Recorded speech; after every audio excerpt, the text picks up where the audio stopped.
Carole, tu es thérapeute spécialisée dans l'intégration des psychotraumatismes et dans l'hypersensibilité. Tu es également l'auteur de 3 livres, dont un coécrit avec Nicolas, C'est trop fort, sur le sujet de l'hypersensibilité. Nicolas, tu es thérapeute formé notamment en psychothérapie transpersonnelle. Tu es spécialisé dans la guérison du lien, dans l'accompagnement du trauma et la transformation collective. Vous allez tous les deux nous parler du programme d'accompagnement que vous proposez, Pouvoir tout traverser, et de la formation gratuite qui en parle. Alors, pour expliquer à qui s'adresse ce programme, il faut partir des symptômes, de ce qui se manifeste dans notre quotidien et dont on ne comprend toujours pas la raison. Est-ce que vous pouvez nous donner quelques exemples? Oui, avec grand plaisir. Alors, peut-être juste une micro-parenthèse avant d'aller dans le vif du sujet de quels sont ces symptômes, ces signes. J'aimerais comme d'abord inviter les personnes qui sont en train de voir ou d'écouter cet enregistrement que du fait que nous allons parler justement de choses inconfortables, désagréables, il est possible qu'à l'écoute de ces symptômes, de ces signes, on puisse potentiellement soi-même sentir que quelque chose d'inconfortable puisse se réveiller en nous. Et c'est vraiment très, très important et à la fois intéressant de comme avoir une double écoute, qui est l'écoute de ce qui va être dit, mais aussi une écoute de, tiens, qu'est-ce qui est en train de se passer en moi quand j'écoute ces symptômes, ces signes? Est-ce que c'est en train de parler de moi ou parler à mon corps? Et que si besoin, et s'il y a quelque chose qui n'est pas vraiment très agréable, que vous n'hésitiez pas à mettre pause et à revenir plus tard, à boire un verre d'eau, à bouger un peu. C'est une manière déjà d'apprendre à prendre soin de soi. Parce que quand on touche de sujets délicats, voilà, ça vient révéler des choses. Donc ça, c'est la petite, voilà, comme introduction à la chose.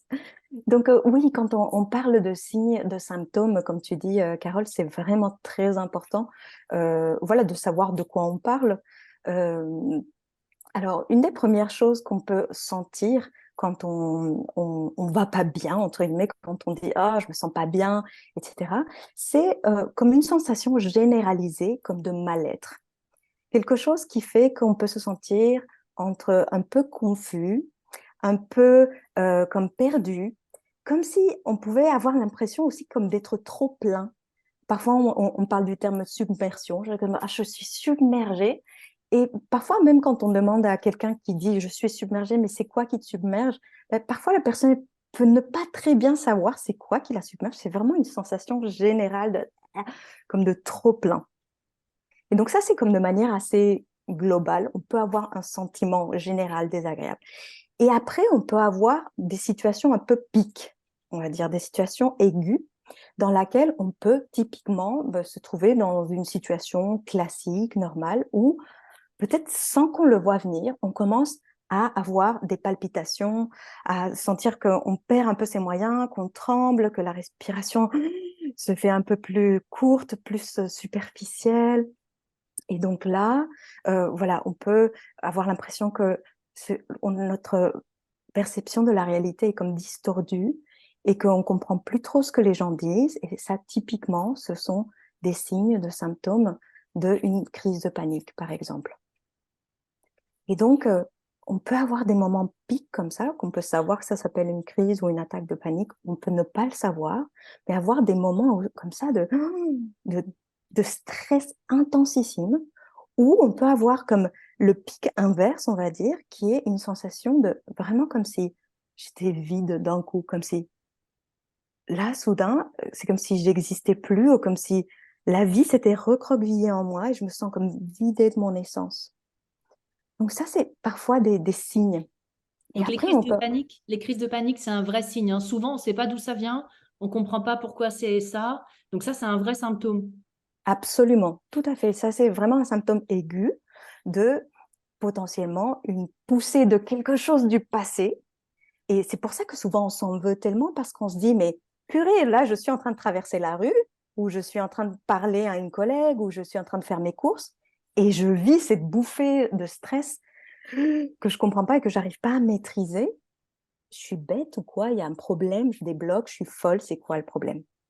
Et c'est qu'on est en train de vivre par un interrupteur qui s'est appuyé, on ne sait pas quoi, peut-être que c'était une odeur, une lumière particulière, quelque chose qui est venu appuyer sur un bouton d'une histoire du passé qui n'a pas encore été digérée et intégrée et qui, tous les symptômes de cette histoire non digérée reviennent d'un coup et on se retrouve projeté dans le passé, mais en vivant dans le présent, et c'est ça qui crée une grande confusion. Hmm. Mm. Est-ce qu'il y a d'autres symptômes qui peuvent révéler ce dont tu parles?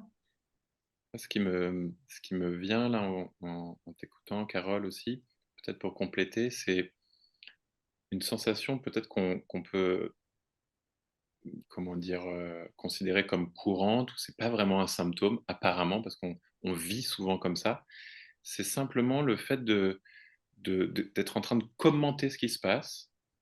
On est un petit peu plus dans sa tête, en fait, on commente ce qui se passe sans vraiment être au contact de ses ressentis, de son cœur, des autres, de l'environnement. On n'est pas vraiment en lien au présent, ici et maintenant, instant après instant, avec ce qui se passe. Et plus on est un petit peu sur le côté, ou un petit peu derrière, ou un petit peu au-dessus, selon comment on se représente les choses ou comment on les perçoit. Et ça, c'est un petit signe une forme de déconnexion avec voilà, son plein potentiel de présence au monde. Voilà. Alors, pour illustrer un peu ces symptômes, voilà, qu'on peut tous avoir en fait sans vraiment s'en rendre compte et se dire, bon, bah, c'est comme ça. On a deux exemples. Vous allez nous présenter deux exemples de personnes qui ont suivi votre programme. Donc, le premier exemple, c'est Bénédicte. Donc, Bénédicte, c'est une infirmière qui est mère de deux enfants, dont un petit garçon qu'elle a adopté. Et Bénédicte, elle avait des grosses difficultés avec son fils adoptif. Et puis, elle a vécu surtout une levée d'amnésie traumatique. Alors, vous allez nous expliquer ce que c'est juste avant de commencer le programme. Est-ce que vous pouvez nous raconter un peu plus, voilà, quel était le quotidien de Bénédicte et comment le programme a réussi justement à la transformer quelque part? Mhm. Oui, alors Bénédicte est une femme vraiment remarquable qui a le cœur sur la main, en fait. C'est quelqu'un qui se donne énormément. Voilà, je pense que si on en vient à adopter un enfant, c'est que vraiment il y a quelque chose de très ouvert et très aimant envers le monde, déjà de prédisposé, en fait. Et en effet, Bénédicte, elle a eu ce qu'on appelle une levée d'amnésie traumatique, c'est-à-dire que quand on vit une situation traumatique, qu'est-ce que ça veut dire traumatique? C'est tellement disruptif et horrible que pour pouvoir continuer à survivre, notre monde intérieur isole ce phénomène, le met de côté et après, disons, met comme un espèce de rideau ou une porte scellée. Et du coup, on ne sait même pas que ça a eu lieu. On ne sait pas du tout que ça a eu lieu. Et quand ce rideau se lève pour X ou Y raison, ben, on se retrouve avec toute cette charge et tous les souvenirs qui reviennent d'un coup. Et ça peut être extrêmement submergent, déroutant, horrible, parce que voilà, on n'a pas les outils pour faire face, parce que quand on a vécu quelque chose de traumatique, mais qu'on sait que ça a eu lieu, bien que on puisse avoir un rapport avec cela qui est plus mental, comme disait Nicolas, et pas être au contact de la charge émotionnelle, mais au moins on sait, entre guillemets. Mais quand on ne sait pas et que soudain, ça remonte, ça peut être extrêmement déroutant. Donc le parcours, c'est venu vraiment, ce sont ces mots venus lui permettre comme de ne pas vriller déjà, de ne pas devenir folle, entre guillemets, dans le sens où elle, elle a pu petit à petit retrouver un peu d'espace intérieur. Au début, c'était un peu, parce que quand on vit des choses aussi intenses, bah, il n'y a pas beaucoup de marge, en fait. Et donc, avec tous les exercices pour apprendre à prendre soin de son système nerveux, elle a appris à se réguler, c'est-à-dire à s'apporter du réconfort et de la douceur là où c'était juste tout coincé et tout endolori. Et puis, en parlant petit à petit de l'espace, de la distance, etc., ben, les crises d'angoisse ont commencé à s'estomper, les flashs de la mémoire traumatique ont commencé petit à petit à se résorber. Et puis, il faut dire que aussi Bénédicte, elle était accompagnée en parallèle en thérapie, et ça, c'est vraiment très recommandé pour les gens qui sont déjà en thérapie de compléter par le parcours, parce que voilà, quand on vit une situation comme ça, on a vraiment besoin de beaucoup de soutien. Et donc, avec le parcours, elle a pu en plus à mieux apprendre à comprendre son monde intérieur et à parler avec les parts de son monde intérieur. Et donc, elle a pu aussi, petit à petit, mieux ouvrir son cœur, entre guillemets, et mieux comprendre son fils qui vivait autant de difficultés, puisque bah, il avait eu un passé difficile, son fils adoptif. Et donc, il y a eu vraiment un lien qui a pu s'approfondir beaucoup plus et beaucoup de tendresse et beaucoup de compréhension mutuelle aussi, parce que du coup, lui, il voyait sa maman qui était en train de traverser toutes ces difficultés. Il y a eu une grande complicité qui a pu s'établir. C'était hyper tendre, hyper beau à voir. Et du coup, elle a, voilà, avec tout le travail qu'elle a pu faire et soutenue aussi par le parcours et les traversantes, etc., elle a pu refaire surface et retrouver son espace intérieur, son calme et processer voilà, ce traumatisme et en ressortir grandi. Donc, c'était vraiment très, très, très beau. Mm. Et donc, suite au programme, elle n'a plus ces montées d'angoisse, voilà, du choc traumatique qu'elle avait vécu il y a très longtemps. Alors, je n'ai pas la réponse précise à ça. Ce que je sais, c'est qu'aujourd'hui, et ça c'est vraiment un témoignage qui revient encore et encore de toutes les traversantes, on appelle les traversantes les femmes qui traversent et qui font ce parcours pour pouvoir tout traverser, c'est que désormais, elles ont cette conviction profonde qu'elles peuvent tout traverser. Et ça, vraiment, ça change tout. Parce que c'est une différence, vraiment, c'est un changement de paradigme et de posture. Parce qu'on est souvent dans ce désir de, je voudrais mettre le bouton off et que ça s'arrête pour de bon. Et bien sûr qu'on voudrait que ça s'arrête pour de bon. Et donc, je n'ai pas la réponse de si ça s'est arrêté pour de bon. Mais l'invitation qu'on fait tout au long du parcours, c'est OK, si on regardait la vie comme ça va être une succession de traversées, en fait. C'est pas comme si, j'ai traversé ça, c'est bon, je suis de l'autre côté. Ben non, on est peut-être de l'autre côté de ça, mais il y a encore ça et ça.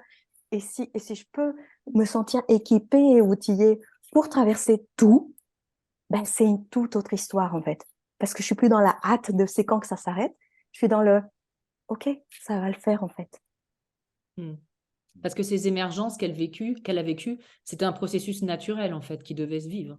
Ah, mais totalement, totalement. C'est-à-dire que quand on a une charge traumatique qui arrive dans notre vie et se manifeste notamment par ces symptômes, surtout on le voit quand ils sont aigus et là on sent, oh là là, je suis plus moi-même, qu'est-ce qui se passe, mon Dieu? Quand ça arrive, en tout cas c'est notre croyance à Nicolas et moi, c'est qu'il y a vraiment une invitation de la vie pour pouvoir digérer enfin cela qui est resté dans le passé, parce qu'il y a un appel à ce que ça circule, à ce que de nouveau, il y ait du vivant qui se mette en place. Et donc, oui, on traverse toutes ces étapes et tous ces symptômes. On les traverse comme on peut. Parfois, on essaye de mettre de côté. Parfois, on essaye de regarder beaucoup Netflix et manger beaucoup pour moins sentir. Et c'est normal en soi. En fait, on fait comme on peut pour traverser ce morceau. Mais ce sont des choses qui appartiennent à l'ordre du vivant, qui cherchent à se remettre en chemin, mais voilà, ça frictionne, c'est difficile, parce que quand ça cherche à émerger, ça rencontre l'endroit qui a mis tout en place pour mettre cette chape et garder cet équilibre en surface. Et donc, quand ça pousse de l'intérieur et qu'ici, ça dit non, non, non, non, on passe à l'âne, il n'y a personne qui va passer par là, c'est trop dangereux. Ben là, c'est là où il y a les plaques tectoniques qui frottent et il y a les tremblements de terre et il y a les effusions de choses difficiles, etc. Et dans le parcours, on apprend justement à prendre soin des deux. C'est pas juste, allez, ouais, on fonce, on fonce.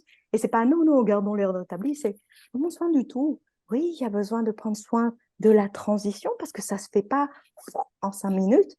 Ça nécessite de temps, de soins, d'écoute pour que ça prenne sa place. Et c'est le travail d'une vie, à mon sens. C'est pas non plus qu'au bout de cette traversée, ça va être bon, mais on acquiert les outils pour le faire.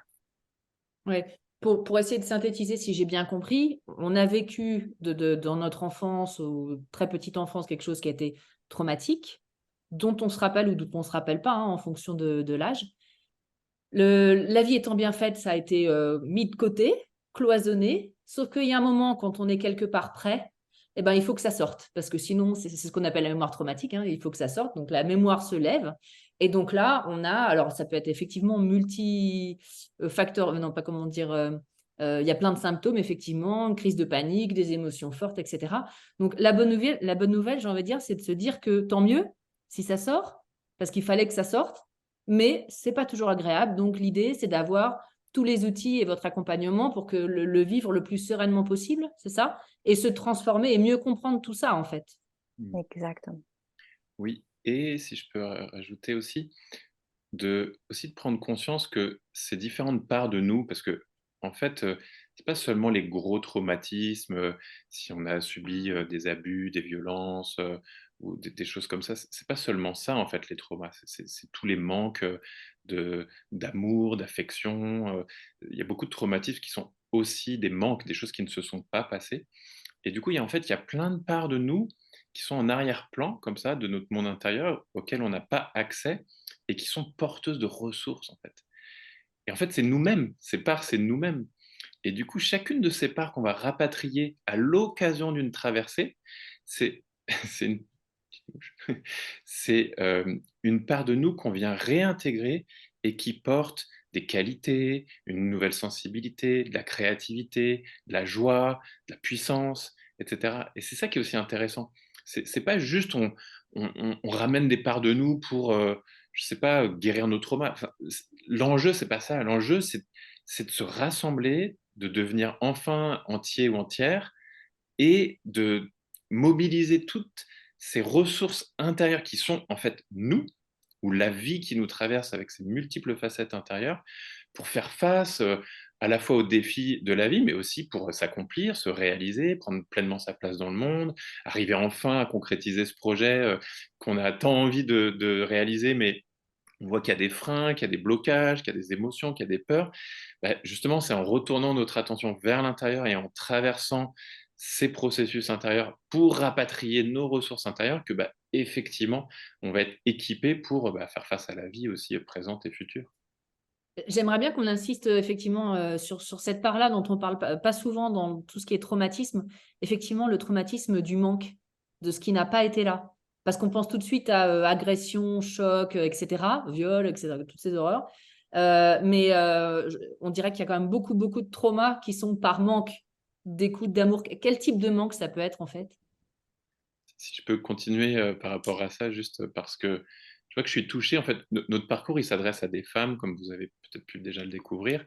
Et donc il s'appelle Pouvoir tout traverser. C'est pour des femmes. Et là, ce qui me vient tout de suite, parce que bon, moi je suis thérapeute depuis pas mal d'années maintenant et j'ai accompagné plusieurs centaines de femmes. Et une des, comment dire, un des traumas, un des manques euh, qui est quasiment la règle en fait avec la plupart des femmes que j'accompagne, c'est le manque de présence du père en fait. Juste l'absence du père. Un père absent dans la vie, dans l'enfance des femmes, ben, c'est pas un trauma apparemment, c'est juste papa n'était pas là quoi. Il travaillait ou je sais pas quoi, il était ailleurs. Sauf que c'est juste déterminant en fait. C'est déterminant dans la construction, que ce soit un garçon ou une fille hein, d'ailleurs. Euh, la présence, le regard, le soutien, l'intérêt, la curiosité, la reconnaissance, tout ça, ça nous fait tellement défaut après à l'âge adulte. On manque tellement tous de reconnaissance, de soutien, de validation, de confiance, de légitimité. Ah, la légitimité, ne pas se sentir légitime. Enfin, moi qui suis thérapeute, je me rappelle au début de mon parcours, je me sentais pas légitime d'accompagner les gens, etc. Mais pour nous tous, en fait, c'est une thématique. Et du coup, voilà, c'est comment est-ce qu'on va pouvoir déjà recevoir, être capable de recevoir le regard, l'attention, la bienveillance, le respect même, des choses apparemment toutes simples, toutes anodines. Ben, c'est pas facile de recevoir ça dans notre quotidien, au présent, y compris pour guérir un tas de choses. Donc ça, c'est un exemple de choses dont on a pu manquer. Quel rapport entre tout ce dont tu viens de parler, l'estime de soi, la reconnaissance, etc., et l'absence du père? Pourquoi, quel rôle a le père par rapport à la mère? Alors, bien sûr, les 2 sont déterminants, hein. Je veux vraiment me garder d'être, dans une forme de sexisme ou de genrisme pour, je ne sais pas si ça se dit, pour, ces thématiques-là. Mais ce qu'on peut regarder, de manière assez intéressante, c'est qu'on sait tous, qui est notre mère parce qu'on est né de notre mère, on est sorti de son ventre. Mais on ne sait pas tous absolument qui est notre père. Enfin, en principe, la plupart du temps, c'est le cas. Mais un père, il a besoin de reconnaître son enfant. Il y a tout un processus qui est à la fois, bien sûr, légal, mais aussi symbolique. Et plus que symbolique, il y a quelque chose d'énergétique. Le père, il n'est pas là d'emblée, en fait. Le père, il faut qu'il décide d'être là, à un endroit. Et du coup, il y a quelque chose vraiment de déterminant dans le regard en fait de l'homme, dans le regard du père, dans la présence et le regard qui témoignent non pas par les mots, mais par justement la présence. je suis là, tu es mon enfant, et par ma présence, je te reconnais en fait. Et tu es mon enfant légitime, Hmm. tu vois. Et cette dimension de légitimité, elle est principalement liée à l'archétype du masculin et du père. Ça, c'est pour l'exemple de la légitimité. Pour la reconnaissance, c'est un peu pareil. C'est, voilà, je reconnais mon enfant à la mairie, ou, tu vois. Et du coup, cette reconnaissance, manquer de reconnaissance, c'est tout le temps lié à la relation au père, en fait, dans le fond. Oui, parce qu'effectivement, le lien à la mère, il est normalement assez évident, puisque on, Oui, on a été dans son ventre. Normalement, on passe les premières années avec elle la plupart du temps. c'est ça. C'est ça. Et puis, c'est d'autres enjeux. La relation à la mère et la relation, finalement, au féminin de l'être, c'est plus une relation de soutien, d'accueil, d'être nourri, d'être aimé. Bien sûr, toutes ces thématiques, elles sont aussi liées au père, et on retrouve tout dans tout. Mais plus globalement, si on a envie de distinguer un petit peu les choses, voilà, il y a quelque chose qui vient plus comme d'en bas avec le féminin, la terre-mère, hein, qui soutient et qui nous nourrit. Et puis, avec le Père Ciel, eh ben, c'est plutôt comment est-ce que je me sens guidé, comment est-ce que je me sens reconnu, est-ce que je me sens vu. Voilà, c'est un peu cette thématique-là qu'on peut retrouver. C'est très intéressant. Il y a un autre exemple dont vous pourriez nous parler. Donc, c'est le cas de Sophie, qui est une ancienne avocate et qui a choisi de se reconvertir. Alors, pourquoi est-ce qu'elle est venue vous voir et comment s'est passé son parcours? Alors, c'est intéressant parce que elle était venue nous voir parce il y a eu une histoire d'interview, comme là tu nous fais une interview, et on a syntonisé, on a bien connecté, et puis voilà, on a continué à se suivre.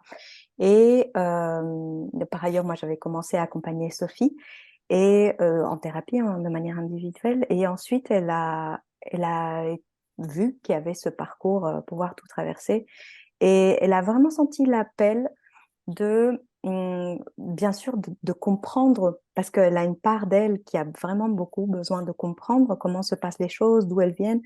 Moi, j'accompagne beaucoup dans les profondeurs, mais dans les séances que je propose, on n'est pas trop dans l'intellectualisation, très très peu d'ailleurs, et on est plus dans le plonger à l'intérieur et sentir. Et elle avait aussi besoin d'un complément avec toute la partie compréhension, beaucoup d'intérêt pour tout ce qui est les notions de la théorie polyvagale, la notion de départ du monde intérieur avec l'Internal Family Systems, qui est un système où tu avais déjà fait une vidéo d'ailleurs sur la question très précise. Et voilà, et différentes thérapies d'ailleurs auxquelles moi j'ai été sensibilisée ou formée. Et du coup, elle avait vraiment cet intérêt pour comprendre et pour aller vraiment plus profondément dans la recherche d'autonomie pour s'auto-accompagner. Parce que c'est une personne qui est vraiment dans un grand changement de vie et qui sentait qu'elle avait besoin de plus de ressources qu'une séance ou les 15 jours, que sais-je, pour avancer sur son chemin. Et vraiment, ce parcours, il est conçu pour amener beaucoup, beaucoup, beaucoup de ressources, aussi bien en termes d'exercice, de choses pratiques, mais aussi de compréhension de c'est quoi qui est en train de se passer, en fait, très concrètement. Et donc, voilà, ce parcours, à quoi il a aidé, c'est comme, ça lui servi un peu comme une carte, comme une boussole, pour se repérer dans un endroit. Quand on est en transition, souvent, on perd nos repères, en fait. On ne sait plus où on habite, on sait d'où on vient moyennement, ou on commence en plus à découvrir des choses, on se dit, oh my God, je viens de là. On se dit, je sais à peu près où je veux aller, mais je ne suis pas sûre si je suis légitime, comme disait Nicolas, ou je ne sais pas si c'est vraiment là où je veux aller, ou bref. Et au milieu, je suis juste paumée. Et donc, le parcours, il lui a servi aussi comme cette carte, comme ce repère pour se dire, OK, là, ce que je vis, c'est normal. OK, là aussi, ce que je vis, c'est normal. Donc, déjà, la normalisation de je suis perdue, je ne sais pas ce qui se passe, je suis submergée. Donc, la normalisation, ça permet de descendre dans les tours, de créer plus d'espace et ensuite de pouvoir se repérer. OK, là, ce signe ou ce symptôme est en train d'indiquer que je suis en train d'avancer sur tel aspect. Et là, j'ai l'invitation à aller plonger dans tel espace, dans tel endroit, et je peux regarder ce qui m'arrive, ce que je vis, avec un regard beaucoup plus éclairé et du coup rassurant. Donc ça, c'est très, très utile, notamment pour les personnes qui ont besoin non seulement de comprendre, mais des personnes qui peuvent avoir des parts qui ont besoin d'un peu de contrôler la chose parce qu'elles ne savent pas trop qu'est-ce qui est en train de se passer, donc c'est très déroutant. Ben, du coup, c'est pas que ça vient nourrir le contrôle, mais ça vient comme apporter de l'information à nos parts qui sont soit très impatientes et se disent « Bon, là, il faut que ça avance », ou des parts qui sont un peu warrior parce qu'elle, par exemple, elle avait quelque chose de très warrior, habituée à moi, je fais tout toute seule, etc. Et le fait d'arriver dans le parcours où il y a d'autres femmes qui vivent des choses similaires, où il y a une invitation constante à parler de soi, ou qu'on peut faire ou ne pas faire, mais à se dévoiler, à être en lien, ben, il y a quelque chose qui dit, OK, je suis pas toute seule en fait. Et là, si je partage telle chose et ça fait écho à une autre femme, OK, là, il y a quelque chose qui se tisse. OK. Et je donne beaucoup cette image qui est un peu comme, OK, quand on vit quelque chose un réveil traumatique ou quand on vit des passages à vide ou des moments de transition dans sa vie ou tout simplement qu'on a envie d'aller plus vers soi-même, vers plus de soi, et ben souvent on a l'impression d'être tout seul parce que il arrive fréquemment que autour de nous c'est pas ça qui se passe et donc du coup on peut être regardé en mode mais c'est quoi qui t'arrive en gros, pourquoi tu vis ça? Et donc, ce truc très solitaire peut comme rajouter des couches de souffrance et de douleur parce que je suis toute seule. Quand on se retrouve et qu'on regarde qu'autour de soi, là, il y a la tempête, je me prends les vagues et tout, mais il y a une autre barque là qui se prend une autre vague et elle me fait coucou, ah, trop bien. Puis là, il y a une autre, là, il y a une grosse croisière, ok. Et puis là, c'est juste un bout de bois, mais elle tient bon et elle avance. Ok, super. Bon, ben, on sait toutes on est en train de traverser, mais ça fait du chaud au cœur, en fait, du baume au cœur de savoir qu'on n'est pas toute seule. Donc voilà, ça apporte aussi ça. En gros, elle avait un gros changement de vie. Elle se reconvertissait dans quoi d'ailleurs? Alors, elle est en train je veux pas comme trop dévoiler, mais elle est en train de créer sa propre activité. Et puis, elle est aussi créatrice de contenu. Et donc, du coup, voilà, elle est en train de soutenir son podcast, etc. Donc, voilà, vraiment gros changement de vie Hmm. à ce Donc niveau-là. j'imagine que ça lui a occasionné beaucoup de questionnements, de stress, de... Absolument, Hmm. absolument, tout à fait. Donc c'est là où le parcours est venu lui expliquer en fait tout ce qui se jouait dans sa vie, peut-être gérer aussi ses crises d'angoisse, faire des choix pas sous le coup de l'émotion, on va dire, qui sont souvent pas des bonnes idées, ce genre de choses. Absolument, oui. Elle n'était pas trop sujette aux crises d'angoisse, mais plus à des moments de figement. En fait, le figement, ça, c'est quelque chose qui est très classique, qui est que quand on est tiraillé entre plusieurs choses, on ne fait rien, en fait. Pourquoi on Juste, il y a quelque chose... Pardon? pourquoi on fait rien justement? Pourquoi on est figé? Ben, le figement, c'est la troisième réponse qu'a inventée la nature pour nous permettre de faire face à des situations de grande tension ou de danger. Bon, de danger à la base, et puis après, plus on a évolué, plus de tension. Donc, tout le monde connaît la fuite et l'attaque en cas de danger. Et puis, si on ne peut pas ni fuir ni attaquer, eh bien, on va souvent comme s'effondrer intérieurement et juste être figé, comme la biche devant les phares de la voiture. C'est juste, je peux plus bouger. Et ça, c'est déjà, on peut le sentir physiquement. On sent qu'on est figé, on a tous les membres comme ça, qu'on peut même pas trop bouger physiquement. Et on le sent surtout intérieurement. En fait, il y a quelque chose où je sais plus quoi faire. Et souvent, c'est là où il y a une autre part qui prend le dessus, le relais, et dit, allez, on va voir Netflix, ou pardon, une série, ou un truc comme ça. Genre, on va dériver parce que c'est une sensation extrêmement inconfortable. Parce que dans le figement, il y a toute l'énergie il faut que je fasse quelque chose comme cette urgence, et à la fois la pédale de frein, c'est l'accélérateur et le frein en même temps. Et donc, ça fait c'est très inconfortable. Et donc, c'est pour ça que souvent, on cherche à fuir ce figement. Mais c'est une réponse assez classique et naturelle. Et quand on est tiraillé, submergé entre trop d'options, on ne sait pas où on habite, c'est un grand classique en fait. Et le programme aide justement dans ces moments-là de figement avec des outils de régulation? Ah oui, totalement. Il y a ce qui s'appelle le coffre à ressources. C'est 21 pratiques en vidéo qui permettent justement d'apprendre à s'entraîner soi-même. D'abord quand on va bien, c'est l'idéal, c'est d'apprendre à faire ces exercices-là quand on va bien, pour habituer notre système nerveux, notre corps à avoir ces réponses-là. Et ensuite, on crée de plus en plus d'espace quand on s'entraîne, comme quand on fait du yoga ou je sais pas quoi tous les jours. Bon, ben, on s'entraîne et ça crée une souplesse. Et ensuite, en situation de crise, ben, on va être plus à même de se rappeler que, ah, ok, telle respiration, tel mouvement, telle attitude va nous permettre de revenir dans l'instant. Parce que c'est ça qui se passe, c'est que quand on est figé, on est parti souvent en dissociation aussi, on est parti un peu dans une autre galaxie. Et ça nous permet de revenir dans l'instant, de recouvrer nos moyens, de reconnecter avec notre corps. Donc, il y a tous ces exercices. Et puis, tout le parcours est construit pour petit à petit amener de la décongélation profonde de toutes ces choses qui étaient restées justement comme ou congelées. Et puis, l'idée, c'est de venir décongeler. Ce qui est prêt à décongeler, ça veut chaque chose en son temps, mais ce qui est prêt à être décongelé, ça peut le faire de manière tendre et douce. Et voilà. Ce qui permet, j'imagine, après de pouvoir faire des choix de manière lucide, en fait. Bien sûr. Ah oui, oui, oui, parce qu'il y a plus d'espace, parce qu'on est au contact de nos capacités d'adultes. Ce qui se passe quand on est comme propulsé dans le passé avec le figement, le stress, la submersion émotionnelle, etc., c'est qu'on est dans le passé et donc on est une petite fille de 3 ans, de 6 mois, un bébé dans le ventre de notre maman de 1 mois. Donc, les ressources disponibles à l'époque sont vraiment très réduites.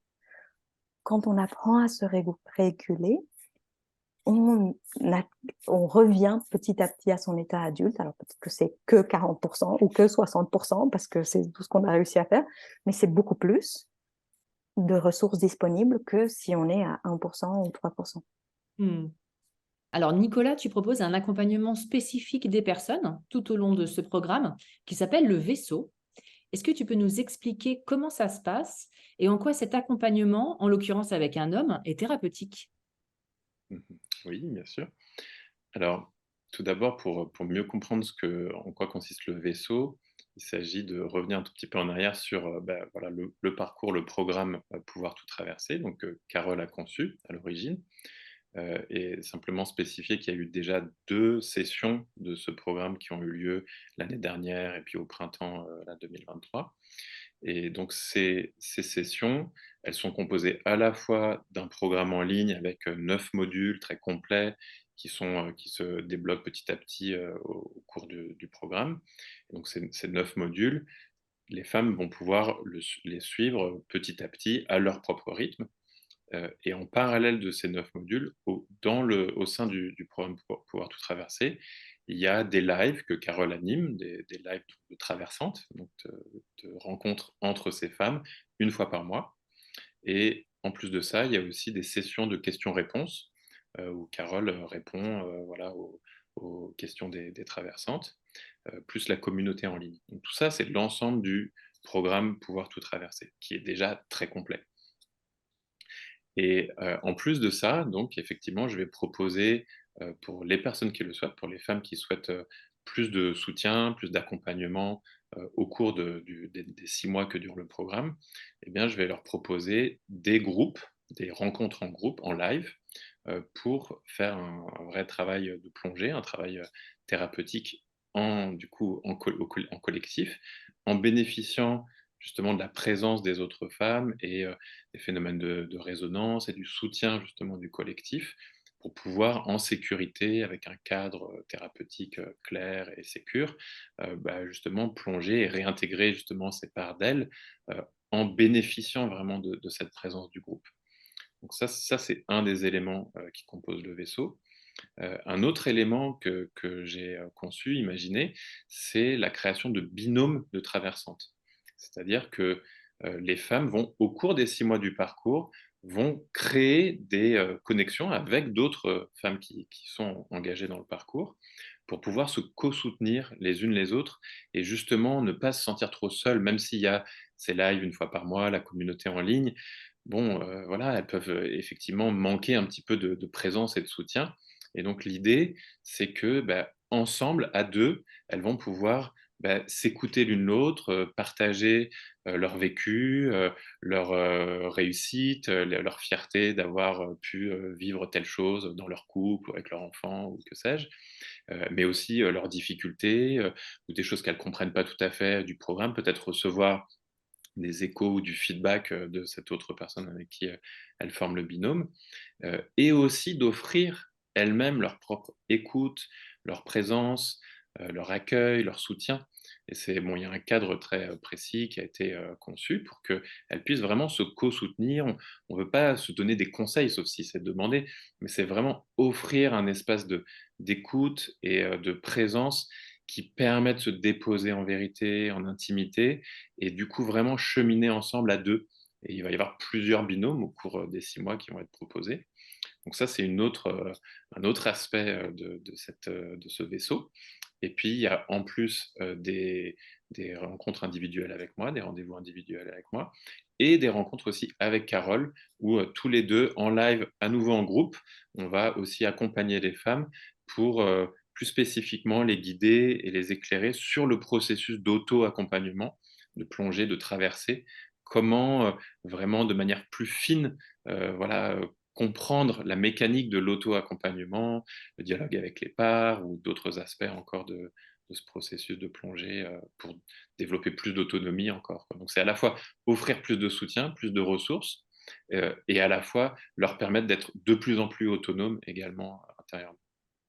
Et en quoi la relation avec un homme thérapeute, on parlait tout à l'heure du rôle du père, qui a Oui. souvent été absent, c'est un peu structurel de nos sociétés, ma génération, celle d'avant. Mm. Moi, aujourd'hui, j'ai l'impression quand même. Mais en quoi le rôle du père peut peut-être se rejouer dans cette relation thérapeutique ou en tout cas une image d'homme? En quoi c'est Mm. intéressant? Alors, c'est une question intéressante. Effectivement, c'est pas anodin que dans toute cette communauté finalement de femmes, accompagnées par Carole, qui est une femme, il y ait l'arrivée d'un homme. Donc là, c'est à la fois, moi, je sais que je vais être très attentif, à être à la fois très respectueux, très à l'écoute de ce qui se vit dans ce groupe. Et l'enjeu, c'est bah, justement d'amener et de faire vivre à ces femmes aussi. Qu'est-ce que ça peut être d'être vraiment respectée en fait, en tant que personne, pas seulement en tant que femme, mais en tant que personne, par quelqu'un qui, voilà, représente la jante masculine et qui va s'approcher en étant, voilà, attentif, à l'écoute, qui va pas prendre toute la place, qui va offrir un espace, un contenant justement, pour qu'elles prennent leur place. Et ben ça leur permet peut-être de modéliser quelque chose d'autre dans la relation à l'homme. Moi, j'accompagne, comme je disais tout à l'heure, beaucoup de femmes dans l'accompagnement individuel, et je vois que, bon, il y a tout le processus que ces femmes, bien sûr, vivent à chaque séance, dans les traversées dans lesquelles je les accompagne, mais il y a aussi juste le fait d'être écoutée par un homme, le fait d'être rejointe par un homme.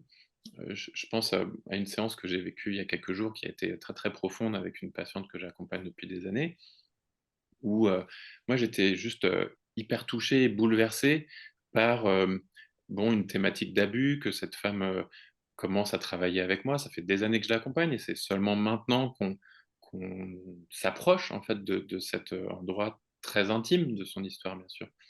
Et le fait que je sois un homme, bah, évidemment, ça rentre en résonance parce que c'est un abus par un homme. Probablement, pour l'instant, on ne sait même pas encore précisément ce qui s'est passé.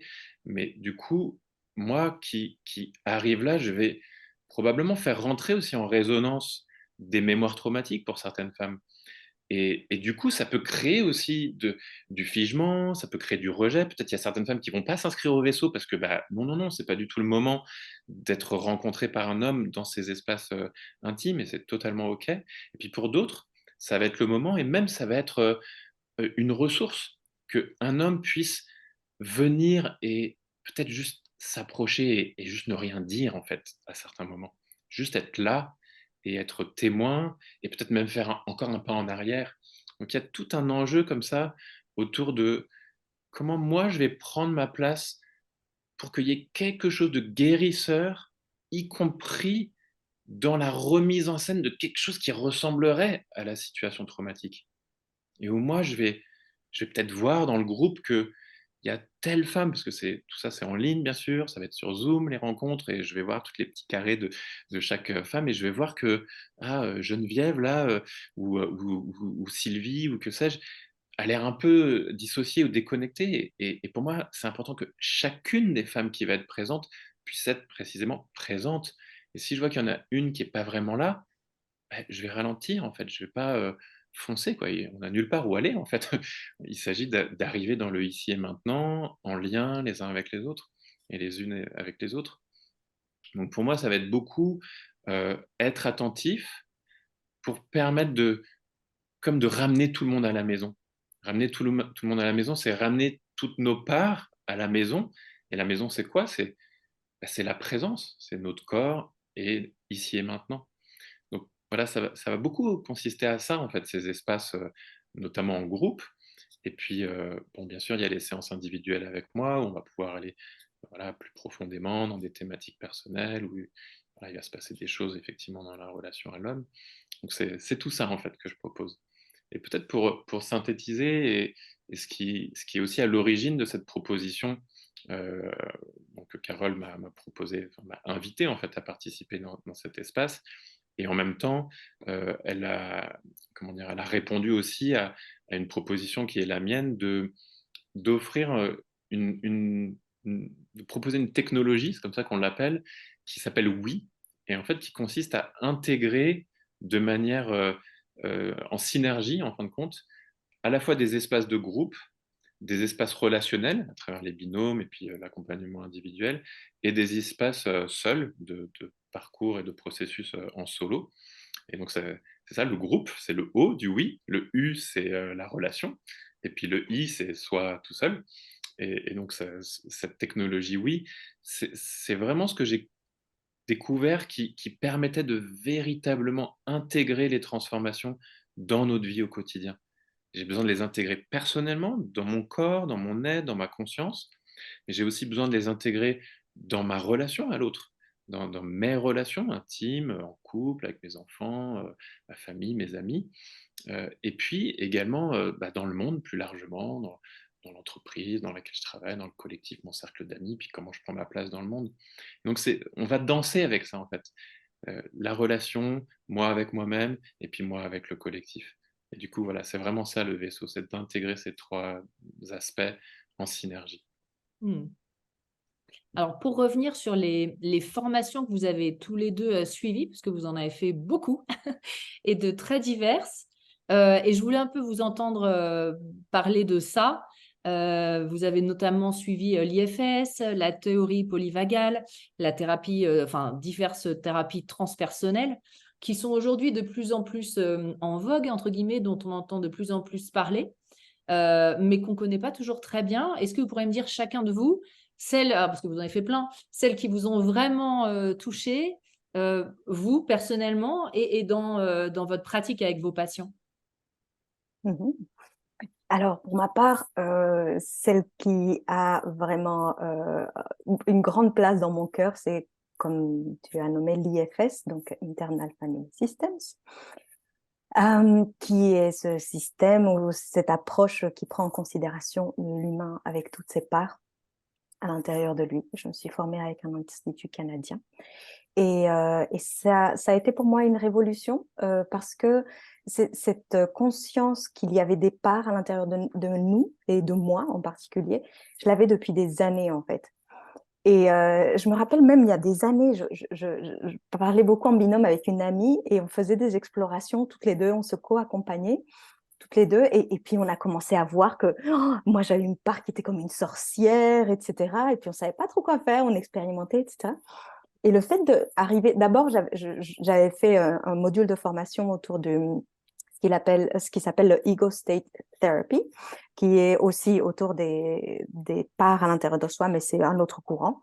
Et j'avais bien aimé, mais ce que j'avais vraiment adoré dans l'IFS, c'est que non seulement ça prend en considération les parts du monde intérieur et leurs interactions et comment apprendre à dialoguer avec elles, mais c'est qu'il y a vraiment cette dimension un peu presque sacrée, cette dimension qui se relie à cet espace de nous qui est intouchable, inviolable et qui est d'une sagesse incommensurable et qu'on appelle de plus en plus à prendre la place au centre de nous pour prendre soin de toutes ces parts. Et du coup, c'est une approche qui vraiment rend très autonome et j'aime beaucoup ça. Donc ça, c'est pour l'IFS.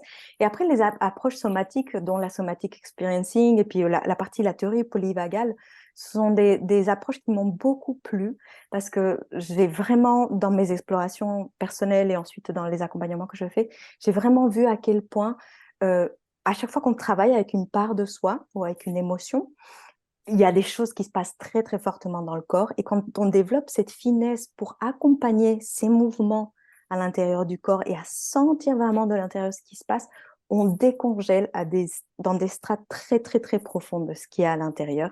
Et on retrouve cet élan vital de manière beaucoup plus aisée. Donc, pour moi, c'est comme essentiel dans mes accompagnements. Par ailleurs, voilà, c'est vraiment de mener à bien l'accompagnement avec ces deux dimensions, aussi bien du monde intérieur qu'avec toute la partie somatique, donc psychocorporelle, on peut dire. Donc, moi, ce sont les deux approches qui aujourd'hui, que ce soit pour m'auto-accompagner ou pour accompagner les autres, et puis notamment, du coup, c'est très présent dans Pouvoir tout traverser, c'est ces approches-là, en fait. En quelques mots, tu peux nous rappeler ce que c'est que la théorie polyvagale? Oui, bien sûr. Alors, c'est une approche qui a été, disons, mise à jour oui, oui, mise à jour, je vais dire Actualisé. ça, par le docteur Stephen Porges. Et c'est le docteur Deb Dana qui, elle, est thérapeute. Lui, il n'est pas thérapeute, il est chercheur en neurosciences. Et Deborah Dana, elle est thérapeute qui a mis en application la théorie polyvagale dans la thérapie.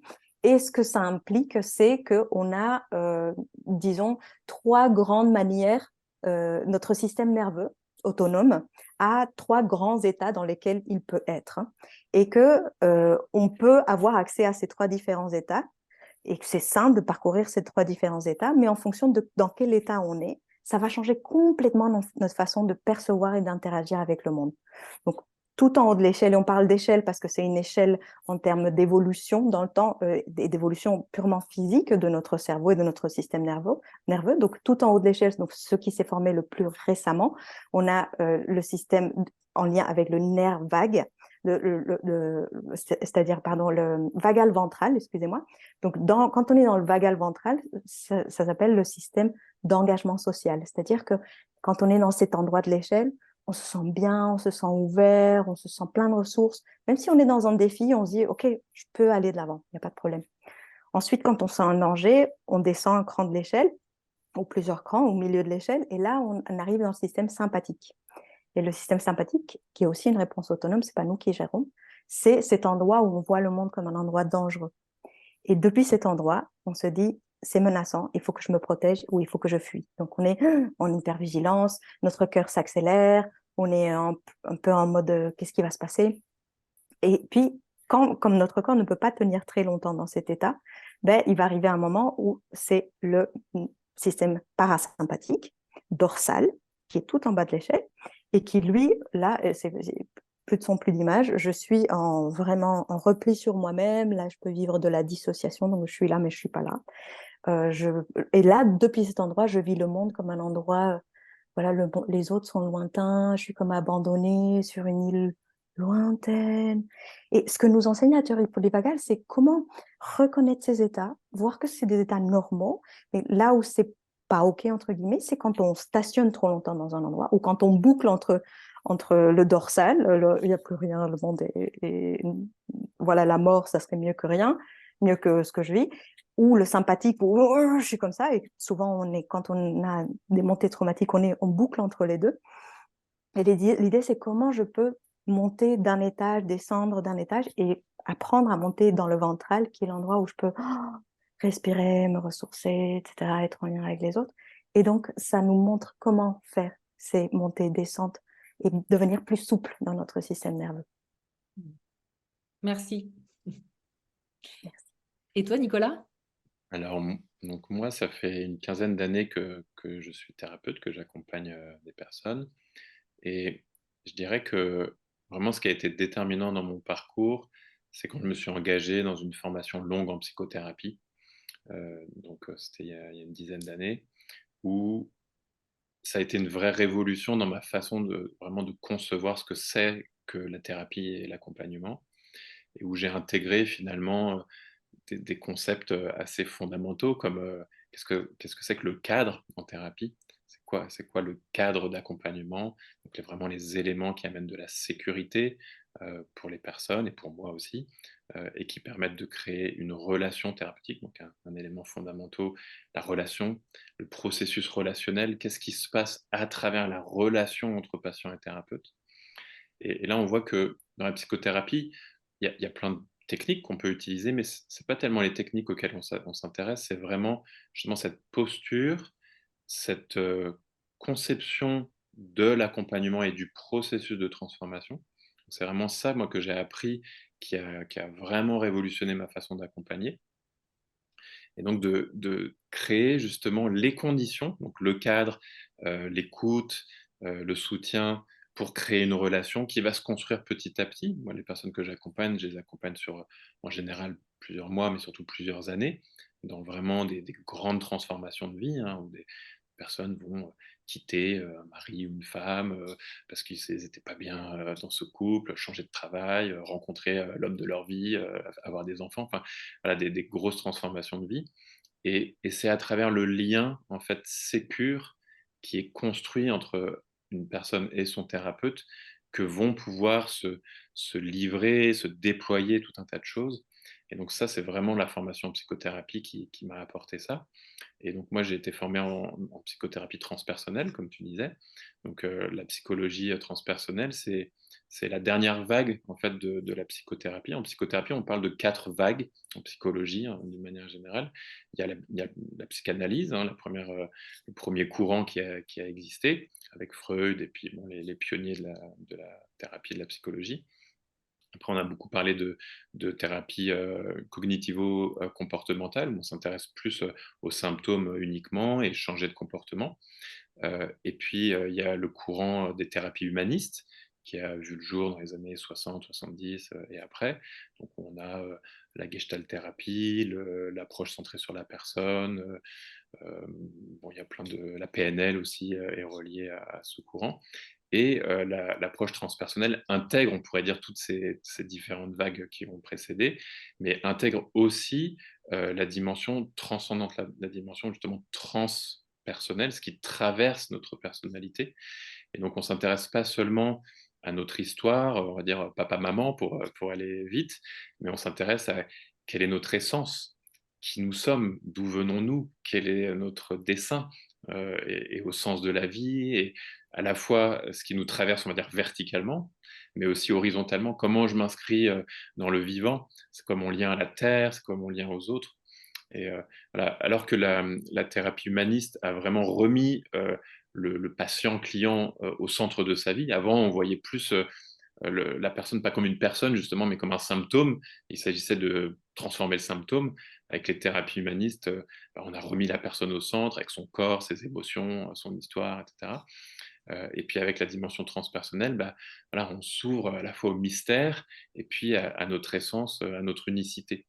Et donc ça, voilà, c'est vraiment ce qui m'a moi, parlé, parce que je suis engagé dans un chemin spirituel depuis longtemps. Et du coup, voilà, c'est vraiment une psychologie, une psychothérapie qui s'intéresse à tisser le lien entre la dimension psy et spirituelle également. Donc, Voilà. on précise, quand tu dis spirituel, on ne parle pas de religion, hein. Non, non, bien sûr, oui, effectivement, merci de préciser. C'est religieux, c'est-à-dire c'est voilà, comment je me relie à mon intériorité, ou quel est le sens que je donne à mon existence sur Terre, ou quel est le sens que je donne à la vie. C'est ça une spiritualité qui est laïque potentiellement, ou alors religieuse si on le souhaite, si on veut s'engager dans une tradition. Donc ça, pour moi, ça a été un élément essentiel. Et puis, ce que je pourrais aussi nommer, c'est j'ai été formé aussi en Gestalt thérapie de groupe. Donc c'est l'approche de l'accompagnement d'un groupe en tant qu'organisme vivant. C'est-à-dire que le groupe lui-même, il est une entité. Et pour les femmes qui vont s'engager dans pouvoir tout traverser, c'est pas seulement elles, c'est elles qui participent aussi à un collectif qui lui-même va vivre sa propre vie pendant 6 mois, et il va se passer des choses au sein du groupe, et c'est ça aussi que je vais soutenir et faciliter, c'est voir qu'est-ce qui se passe dans les interactions. Et c'est l'idée que tout groupe humain va revivre aussi l'histoire de l'humanité en quelque sorte, à un certain niveau bien sûr. Mais voilà, comment je prends ma place dans un groupe, comment je m'affirme, ou est-ce que je m'efface, voilà, et comment je vais pouvoir, moi, à travers cette formation aussi, soutenir la façon dont chaque personne au sein du groupe va aussi révéler quelque chose de l'humain. En fait, chaque femme qui s'engage dans ce parcours porte aussi sa propre sensibilité. Et s'il y a quelque chose qui ne va pas pour elle, ce n'est pas un problème qu'elle a, c'est quelque chose auquel elle est sensible et qui va peut-être parler du collectif et elle va mettre en lumière quelque chose qui n'était pas adressé par le groupe. Et ça, je trouve ça super intéressant de voir qu'il y a une intelligence en fait dans un groupe qui va révéler des choses pour chacun et chacune. Voilà, donc ça, c'est une formation, la Gestalt thérapie de groupe, qui m'a beaucoup aidé et qui m'aide à appréhender aussi le monde comme un organisme vivant qui apprend, voilà, qui est peut-être encore un peu adolescent, vu ce qu'on fait vivre et subir à notre planète. Mais voilà, on avance, on apprend, on se casse la figure, on se relève, et puis petit à petit, on grandit. En quoi votre programme est singulier et en quoi vous trouvez qu'il est différent d'autres programmes? Déjà, vous l'avez construit vous-même, mais qu'est-ce que vous pourriez dire de différent par rapport à d'autres types de programmes qu'on peut voir? Surtout Carole qui l'a construit. Moi, j'arrive en complément, mais Carole, je te donne la parole. Je te laisse Mm. la parole. Merci. Ah, alors, c'est une vraie question, hein. Il y aurait la tentation de dire, ah, vous trouverez ça nulle part ailleurs. Ce qui est vrai en même temps. Ce qui est vrai, ce qui est vrai, me semble-t-il. En tout cas, j'ai pas vraiment trouvé de programme complet comme ça. Euh, je crois que ce qui le rend différent, c'est étrange ce que je vais dire, mais je vais oser le dire, c'est moi. Quand je dis c'est moi, c'est que, et je sens poindre un peu d'émotion, c'est que tout ce que je livre dans ce parcours, je l'ai testé et vécu encore et encore et encore. Donc, dans l'ADN de ce parcours, il y a à la fois comme une rage de vivre et une espèce de truc qui dit, mais les femmes, on peut le faire en fait. Tout est là. Il y a juste, mais il y a à s'engager, à dire oui, justement, comme disait Nicolas, pour faire ce pas en avant. Et bien sûr, il y a toutes ces vidéos, toute cette approche, tout ce timing qui est vraiment très, j'avais envie de dire qu'il est très pensé, mais il n'est pas trop pensé. En fait, ce parcours, j'ai presque envie de dire, mais ça fait des années que je me forme, etc. Il est venu assez vite à moi. Et parfois, je me mettais devant la caméra, j'avais le sujet et je n'avais pas trop tout développé. Il y avait eu vraiment quelque chose de très inspirationnel, en fait, quelque chose de beaucoup d'inspiration, où je sentais il y avait à transmettre ça, il y avait à transmettre ces outils pour que chaque femme qui s'engage puisse se l'approprier, en fait, puisse se sentir comme appelée et sentir que si, en fait, c'est de moi que ça parle et je peux le faire. Et comme moi, je me suis trouvée au 36e dessous, mais tellement de fois, dans différentes circonstances, etc., je peux comprendre toutes les situations. En tout cas, je ne me suis pas encore confrontée à une situation où je me dis, ça, franchement, je vois pas, désolée. C'est, en fait, mon cœur y est pleinement. Donc, ça, c'est comme la première chose. Après, j'ai envie de dire, bah, en France, on est encore assez en retard, même si ça vient de plus en plus. Tu disais, je suis ravie que tu as interviewé tellement de femmes ou de personnes autour du psychotrauma. Avant, ça n'existait pas. En fait, quand j'ai commencé à me former sur le trauma, il y avait, en français, il y avait le livre de Peter Levine sur la somatic experiencing qui parlait du trauma, le livre de Bessel van der Kolk qui parle aussi des traumas de manière brillante par ailleurs, etc. Donc, il y avait quelques grands pontes qui avaient été traduits. Mais il y avait zéro livre de vulgarisation autour du trauma. C'était genre, heureusement, je parle bien l'anglais, du coup, je me suis formée aux États-Unis, au Canada, etc., avec des organismes, parce qu'il n'y avait rien. Et donc, j'ai eu le temps non seulement de me former, mais d'éprouver ça à l'intérieur de moi et dans les accompagnements que je fais. Donc, c'est une technologie, entre guillemets, de pointe qui prend en considération toute cette partie de neurosciences, toute cette partie aussi plus comme sacrée. Il y a une partie autour de la femme sauvage, parce que vraiment, c'est un sujet, c'est pas seulement un sujet, c'est un archétype, c'est quelque chose qui me tient à cœur et qui, pour moi, est en train de vouloir pousser fort. Et il y a toute cette déconnexion de cette femme sauvage en nous et comment se reconnecter à elle. Voilà, tout ça, c'est un savant mélange, entre guillemets, ou un mélange un peu fou qui amène à des résultats, j'ai envie de dire, assez remarquables parce que toutes les femmes qui ont fait ce parcours, elles disent il y a un avant et un après ce parcours. Et je dirais que ça, Je sais pas exactement pourquoi, mais je sais que c'est un pivot, en fait. C'est un moment de pivot dans la vie des femmes qui le font. Et ça a été un pivot pour moi de faire ce parcours. Et à chaque fois que j'accompagne une session, il y a des transformations aussi. Donc, pour moi, c'est un processus très vivant. Et comme disait Nicolas, chaque session, c'est comme un nouveau groupe et un organisme vivant qui vient s'incrémenter avec la session d'avant, où il y a cette énergie, tout ce qui s'est passé, et ces femmes qui viennent au live et qui viennent soutenir et qui viennent continuer leur traversée. Et ça, c'est juste magique, en fait. Voilà ce que je peux dire. Et puis effectivement, comme tu l'as dit, tu as dû toi-même tout traverser, donc tu sais de quoi tu parles. Et les meilleurs thérapeutes sont ceux qui sont passés par les choses, sinon ils ne peuvent pas savoir. Oui, alors j'ai pas tout traversé, mais en tout cas, j'ai traversé un tas de choses. C'est un peu comme inscrit en moi, en fait, ce truc de m'adonner à ces traversées et à apprendre comment est-ce qu'on fait. Et j'étais dans ce truc de, je vais tout donner, en fait, j'ai rien gardé pour moi, genre, ah, peut-être pour un prochain programme, je vais me garder sous le coude. Non, en fait, là, tout y est, genre, tout y est. Bon, pas comme ça, parce que c'est très bien organisé, mais voilà, tout a été transmis. Et après, j'ai plein de femmes qui me disent, OK, c'est la troisième fois que je recommence le parcours. Parce que le programme, il reste à vie. Et donc, qui le recommence parce que ah là, c'est différent, c'est plus profond, et je comprends autre chose. Et c'est juste génial parce que c'est du coup à étage en fonction de l'endroit où on se situe. Hmm. D'accord. Petite question très pratique. Donc, il y a le programme Pouvoir tout traverser. Il y a le programme Le vaisseau. Est-ce que les deux sont liés obligatoirement ou est-ce qu'on peut faire le vaisseau d'un côté et peut-être pouvoir tout traverser une prochaine fois ou c'est vraiment un binôme? Alors, en fait, on ne peut pas faire le vaisseau sans pouvoir tout traverser, mais on peut faire pouvoir tout traverser sans le vaisseau. D'accord. Voilà, C'est un accompagnement possible en plus.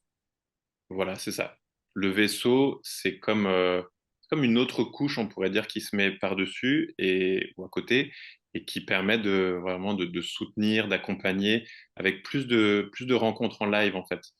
Dans Pouvoir tout traverser, c'est plus, on pourrait dire, les femmes sont plus en solo à suivre le parcours avec une rencontre live par mois. Mais c'est tout. Alors D'accord. que avec le vaisseau, bah, il y a toutes ces rencontres, Carole et moi, avec moi seul, les binômes, les séances individuelles avec moi. Donc voilà, c'est pour comme soutenir et accompagner pour les femmes qui ont comme envie d'avoir plus de ressources et qui sont prêtes à comme s'engager davantage aussi, puisque bah, il y a toutes ces rencontres en plus qui va leur amener aussi à travailler davantage. Hmm. Ouais. Et je Oui. t'en prie, vas-y. Oui, ce que je voulais juste ajouter à ta question précédente de qu'est-ce qu'il y a d'unique dans ce parcours. Donc, j'ai bien aimé la réponse de Carole et je suis touché d'entendre tout ça parce que bah, on est aussi un couple, Carole et moi, et bah, moi je l'ai vu, je l'ai comme accompagné pendant tout le moment où elle a créé en fait pouvoir tout traverser. Et donc je sais à quel point voilà, elle a donné de l'énergie dans cette création. Et puis, bah, ce qu'il y a aussi d'unique c'est Carole, bien sûr, et puis c'est moi, mais c'est pas ce que je voulais dire. C'est aussi le fait qu'on soit deux, c'est nous. Dans cette première session où on est ensemble, parce que ça va être la première session où on va accompagner ensemble pour toutes les femmes qui vont s'engager dans pouvoir traverser et le vaisseau, bah, il va y avoir vraiment aussi cette synergie. Et j'ai juste envie de mentionner le fait que en fait, ce parcours-là, il arrive, il va sortir là, le 31 octobre, bon, précisément pour une fête voilà, qui est traditionnellement fêtée. Bon, on parle d'Halloween aujourd'hui, il y a une fête celte qui est associée à ce moment de l'année. Mais ce que je veux dire par là, c'est que ça arrive aussi à l'automne, au moment où c'est comme un accouchement, en fait. C'est le fruit aussi de tout un cycle depuis le printemps où avec Carole, on a vécu tout un processus ensemble voilà, il y a eu aussi une traversée pour nous depuis le printemps avec des choses qui sont descendues, en fait, qu'on a comme canalisées, on pourrait dire, qu'on a reçues et auxquelles on a donné forme. Et puis, il y a eu l'été, et puis on a fait plein de traversées jusqu'à tout à l'heure, en fait, jusqu'à ce matin où on a vécu aussi une traversée tous les deux. Je le mentionne juste parce que nous, on est des traversants tous les deux, en fait. On se co-accompagne et on vit au quotidien, enfin, bon, pas tous les jours, mais des choses très intenses. Et on traverse ensemble et on a commencé à par se co-accompagner pendant 3 ans avant d'être un couple. Et du coup, bah voilà, il y a aussi dans ce parcours avec le vaisseau ou quand je suis là, il y a dans l'ADN cette synergie et ce lien, cette connexion que nous formons aussi avec Carole. Et bon, ça, c'est, je crois, vraiment unique pour le coup aussi. Alors, ce qui est super aussi, c'est que Carole, tu as proposé une petite formation gratuite. Je dis petite parce qu'elle n'est pas aussi grande que la formation Pouvoir tout traverser. Est-ce que tu peux nous en parler en quelques secondes? Parce que là, les gens peuvent aller s'inscrire tout de suite. Enfin, même pas s'inscrire. Je pense qu'on peut télécharger tout de suite. Est-ce que tu peux nous expliquer? On s'inscrit, effectivement. Oui. Alors, avec joie, cette formation, elle a un titre qui me paraît assez évocateur. Ça s'appelle « Qu'est-ce qui m'arrive ?» Typiquement, c'est la question qu'on peut se poser quand on est paumé, quand on est genre en train de vivre un chaos, une crise d'angoisse, quelque chose qui se passe et qu'est-ce qui m'arrive? Ah. Et cette formation qui est répartie sur 7 jours et on peut la voir, on l'a dans sa boîte mail et on peut aussi l'écouter en audio en cliquant sur le lien qui est dans chacun des mails. Ben là, on va apprendre à comprendre effectivement, c'est quoi qui est en train de se mettre en place en fait? Quelle est la mécanique? Qu'est-ce qui se joue? Et aussi, on va découvrir des outils déjà très pratiques pour prendre soin de soi à l'occasion de cela qui est en train d'émerger, de cela qui est en train de se manifester. Donc, c'est une formation j'étais très touchée par 2 ou 3 témoignages de femmes qui me répondaient et voilà, qui commentaient cette formation et qui disaient, mais je lis ces messages et je pleure en fait. Je pleure parce que je me dis, mais c'est moi. Et du coup, c'est une formation qui a pour vocation comme de vous rencontrer là où vous êtes en fait. Et de vous dire, tout va bien. Vous n'êtes pas folle, vous n'avez rien fait de mal, mais il se passe bien quelque chose. Et voici ce qui se passe. Et voici comment vous pouvez commencer déjà à regarder et à faire pour être mieux avec ce qui se passe et le traverser. Voilà. Et en plus, j'ai eu la chance de l'écouter un peu en preview. Et tu as une voix tellement douce et réconfortante. Je pense que tu devrais faire des méditations accompagnées. C'est vrai, hein, c'est un vrai bonheur d'écouter tous tes messages. Enfin, rien que de t'entendre, c'est thérapeutique. Donc, vraiment, je le conseille à tout le monde, Merci. en plus de, bien sûr, tout ce qu'on apprend. Donc, je vais mettre, bien sûr, le lien de ce programme gratuit qui va s'afficher en haut de votre écran et puis en dessous dans le descriptif. Et puis, bien sûr, si on a envie de s'inscrire directement au programme Tout Traversé, on peut y aller directement. Donc, je vais mettre toutes les informations également dans le descriptif de la vidéo. Et pour information, donc, vous l'avez dit tout à l'heure, la prochaine session commence le 30 octobre. 31 octobre. 31 octobre. Oui. OK. Et si on a des questions, on peut appeler l'un de vous deux, vous deux? Il y a nos coordonnées dans la page qui décrit comment fonctionne le parcours, etc. Donc, tout est là. Donc, vous pouvez nous contacter par mail sans aucun problème. Super. Est-ce que vous avez quelque chose à rajouter avant de clore cet entretien? Moi, j'ai envie de te remercier, Carole. Merci pour Plaisir. ton invitation, tes questions. Et c'est tout. Merci beaucoup. Oui, moi aussi, j'ai beaucoup de gratitude parce que je sens ta générosité en fait et comme ce désir que ça se sache, un certain nombre de choses se sachent. Et ça m'émeut en fait parce que je sens ce mouvement qui fait comme ça et c'est très bon pour moi. Donc, merci Carole. Mais j'ai vraiment à cœur de faire, c'est pour ça que j'ai fait cette chaîne, hein, de faire passer les messages des gens qui aident. Et c'est le cas de vous deux. Donc, vraiment, je le recommande aux gens qui nous écoutent. Vraiment. Merci Carole.